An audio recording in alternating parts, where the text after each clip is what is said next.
Buongiorno a tutti, per me è un piacere essere qui ad Istanbul ed è la mia prima volta che vengo qui, nonostante abbia per molto tempo approfondito, studiato soprattutto la storia di questo territorio. Io sono appassionato di storia e è sempre piaciuto scoprire le radici culturali dei vari paesi dell'Europa. Ho scoperto un paese totalmente diverso da quello che potevo immaginare, un paese che ha fatto grandi progressi negli ultimi anni. Come veniva descritta la Turchia in Italia, spesso è stato fatto in modo diverso dalla realtà che ho trovato qui oggi. Ho trovato un paese moderno, molto sviluppato, pulito, ordinato, un paese che ha fatto grandi progressi negli ultimi decenni. Devo dire grazie anche a un governo che ha investito molto, un paese che non ha nulla che invidiare con gli altri paesi europei. Istanbul è una metropoli, ci sono quasi 20 milioni di abitanti e si trova in un luogo strategico, un luogo ricco di storia del passato, dell'antica Costantinopoli, che era sede dell'impero romano d'Occidente, poi l'impero bizantino, infine quello ottomano, ed è un ponte tra l'Europa e l'Asia, un ponte, o meglio, qui troviamo poi anche diversi ponti tra l'Europa e l'Asia. Non è solo un ponte quindi culturale, ma anche un ponte fisico. Abbiamo dei collegamenti di infrastrutture uniche, non solo il passaggio sotto il mare, ma anche diversi ponti che collegano queste due sponde dell'Europa e dell'Asia. È un paese che ha fatto passi da giganti, veramente si percepisce un territorio che ha saputo cogliere al meglio tutte le varie opportunità e diventare un punto di riferimento e di collegamento tra l'Asia e l'Europa. E la popolazione, che è aumentata notevolmente negli ultimi anni, vive in uno stato mediamente di benessere. Non ho visto elementi per dire che siamo un paese sottosviluppato, anzi, guardavo le auto che circolavano per le strade, la pulizia dei luoghi, il lungomare e tutti elementi che dimostrano un paese civile, un paese moderno, un paese all'avanguardia. Devo fare i complimenti di questo. Ieri sono andato anche a visitare l'antica basilica di Santa Sofia, che oggi è una moschea, è un luogo magico dove lì ci sono 2000 anni di storia, dagli imperatori romani fino ai nostri giorni. Lì si percepisce lo spirito della storia che ha avuto la propria evoluzione nel corso dei secoli. Sono passati diversi leader storici, dagli imperatori romani fino ad arrivare poi a quelli ottomani, e le mura attorno alla città di Istanbul, qualcosa di splendido, meraviglioso, che ho visto con grande piacere, che si stanno ristrutturando ed è un patrimonio dell'umanità che va preservato. Costantinopoli un tempo era considerata, ai tempi dei bizantini, una città inespugnabile. Hanno avuto difficoltà gli ottomani, anche nonostante avessero un sistema di armamenti a quel tempo avanzato, a riuscire a aprire una breccia in questa città, entrare dentro in questa città.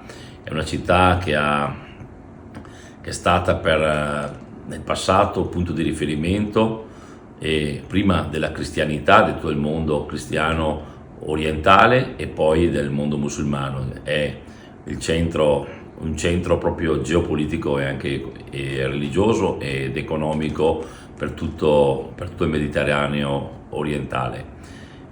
E oggi si pongono diversi interrogativi attorno al futuro della Turchia, che qui è il futuro di Istanbul, ma il futuro della Turchia. Qui a Istanbul convivono popoli della Turchia da tutte le parti, convivono dai curdi fino a tutti gli altri popoli dell'Asia minore. È una città quindi cosmopolita, è una città che si pone l'interrogativo forte se entrare a far parte della comunità europea oppure no. Devo dire che finora la Turchia ha saputo crescere e svilupparsi da sola, senza il bisogno di altri, quindi ha fatto passi da gigante negli ultimi decenni e si colloca veramente come un paese sviluppato. Ha avuto una crescita economica notevole, il PIL è aumentato notevolmente, il benessere si è diffuso e gli stessi investimenti in tecnologia e innovazione hanno caratterizzato questi decenni. Io devo dire, dal mio parere, visto da occidentale, da italiano, che oggi la Turchia ha più convenienza forse a stare così com'è.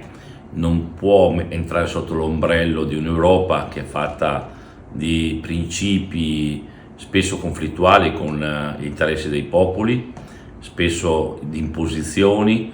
Non è un'opportunità per loro.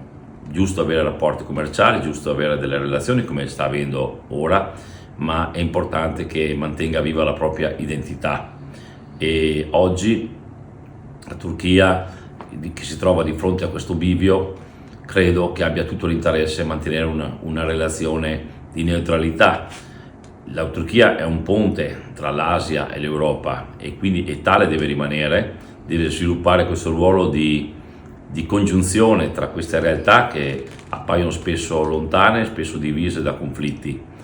Io credo che la Turchia abbia questa missione e una volta assorbita all'interno dell'Europa perderebbe questo spirito innovativo e di mediazione che finora ha sempre avuto.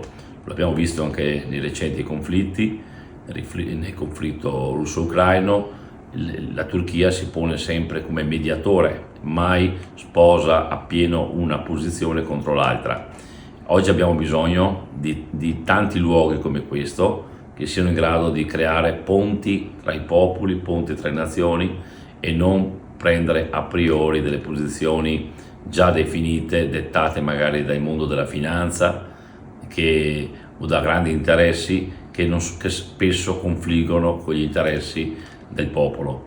Ecco, io sono sempre stato dalla parte dei popoli, non vedo in questi tempi una Unione Europea in grado di garantire l'interesse superiore e la volontà dei popoli, ma come era nata all'inizio con questi intenti, sta diventando un'aggregazione di burocrati spesso in mano alle grandi lobby internazionali, soprattutto quelle legate alla grande finanza, che vogliono far cambiare l'identità di ogni singolo Stato, la storia di ogni singolo Stato. L'Italia ha avuto una grande storia passata, ha avuto il Rinascimento, ha avuto grandi valori, è un popolo di grande creatività, di invenzioni.